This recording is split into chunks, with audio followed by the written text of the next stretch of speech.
oil and gas production cut would be dangerous.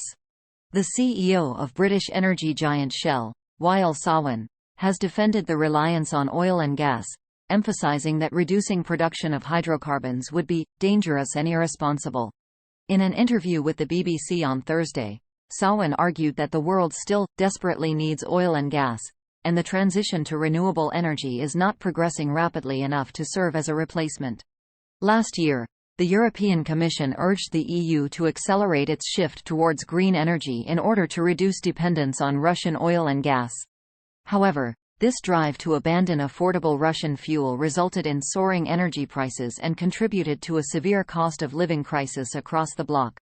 Sawan claimed that diminishing fossil fuel production would risk exacerbating the economic downturn by limiting global energy supplies and driving up bills, especially with increasing demand from China and cold weather conditions in Europe. Shell has faced criticism from climate activists, including Professor Emily Schuckberg, a climate scientist at the University of Cambridge, who argued that the company should focus on expediting the green transition rather than prolonging the use of oil and gas, particularly since it does not serve the best interests of the most vulnerable members of society.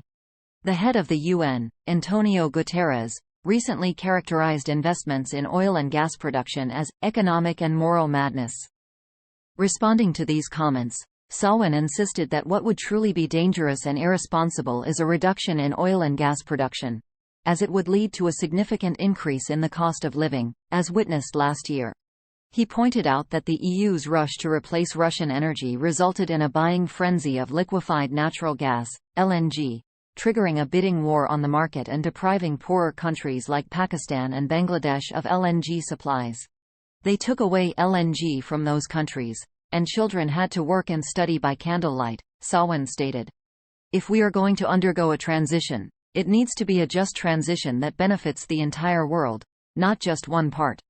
The Organization of the Petroleum Exporting Countries, OPEC, recently predicted that oil will remain indispensable in the foreseeable future, with the world's demand for crude oil projected to reach 110 million barrels per day by 2045.